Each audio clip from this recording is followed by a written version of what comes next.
Josh Green here for Seconds Out. Delighted to be joined by Lauren Price here in her home city of Cardiff. Near enough anyway. Yeah. How you doing, Lauren? Yeah, just excited. Obviously, fight week's here. A couple of days away, and I can't wait for Saturday. How does this feel in relation to your other pro fights? Does it feel like a much bigger occasion? Obviously I know what's on the line. It's a world title, but I'm treating it as, as another fight. For me, in camp, I've trained hard. I've had a great camp, like I do every other camp.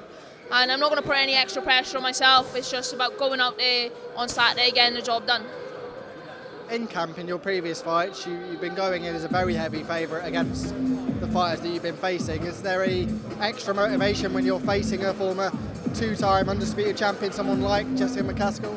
Yeah, obviously, I know it's going to be my toughest test to date, and I know she's going to obviously ask questions to me, and it's going to be tough at times, definitely, but I believe in myself, I believe in my capability and my boxing skill, and people are saying to me, oh, she loves to fight, but I can fight as well, and I believe I come out on top, and that's just it, really. Like I said, I'm excited for it, but yeah, I got respect for her. She's a legitimate champion, but I believe that I get the win.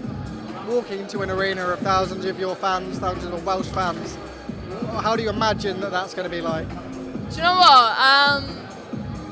I even thinking about it, puts a smile on my face. We've seen it, I watched when Katie Taylor come out in Ireland, what she received, and I know the Welsh fans, they support their own, and they're mad about sport, and I can assure you, it's going to be a loud noise in there on Saturday.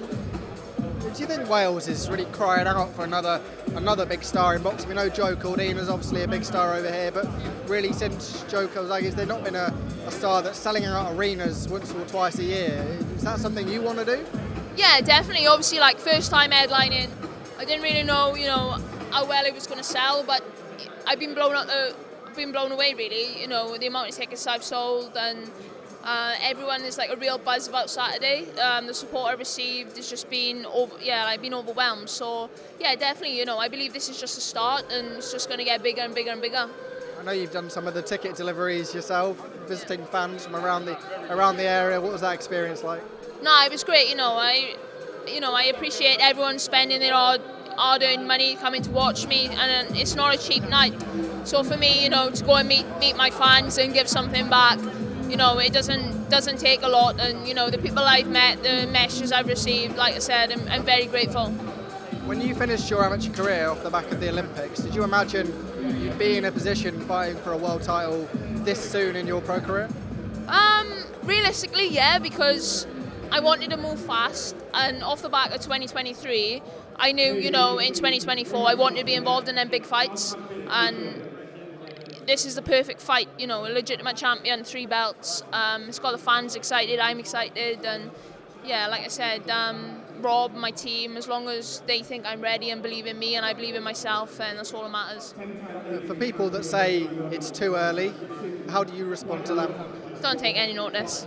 They haven't got a clue. But even the good comments, you got to kind of stay level-headed. You can't get too full of yourself, and that's one thing I don't really look into, the good or the bad. As long as, my team, obviously, they believe in me and we feel like it's the right move, then that's all that matters.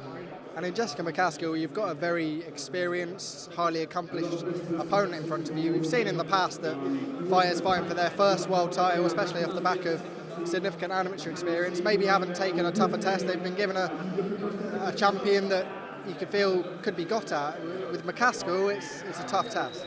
Yeah, it is a tough test, and my toughest test to date. But I believe that I come through, and I believe I get the win, and that's it. What sort of doors does this open for you? I know Jessica's already mentioned Natasha Jonas as sort of waiting at the end of the rainbow for the winner of this fight. Is that something that would be on your mind at all?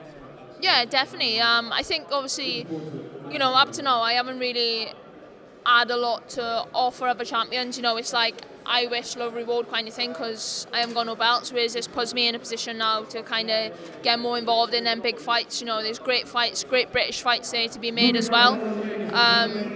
So yeah, like I said, for me, I just believe this is just a start. A couple couple of things I'd like to touch on from the boxing world.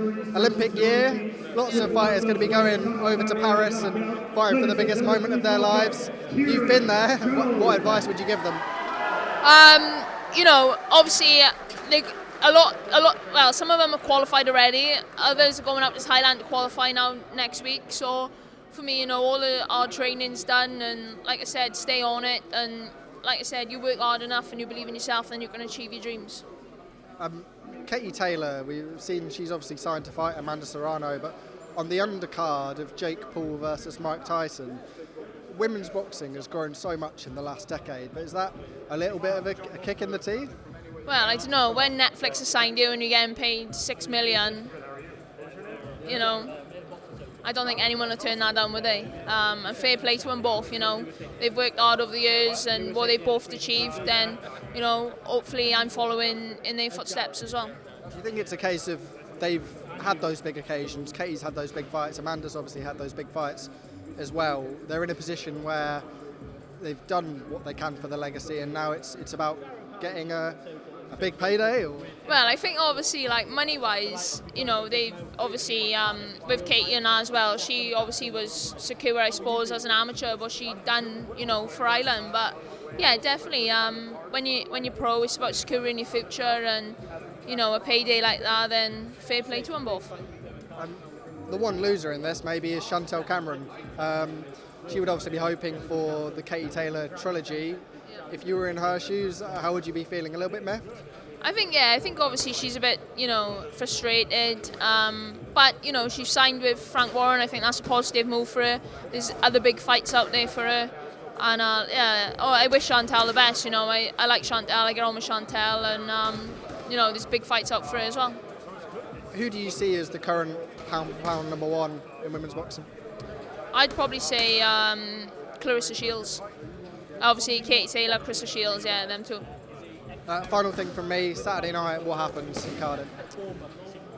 Lauren Price win. I keep saying if a stoppage comes, it comes. I'm not going to go looking for it, but, a classy performance, but Lauren Price victory. Lauren, pleasure chatting as always.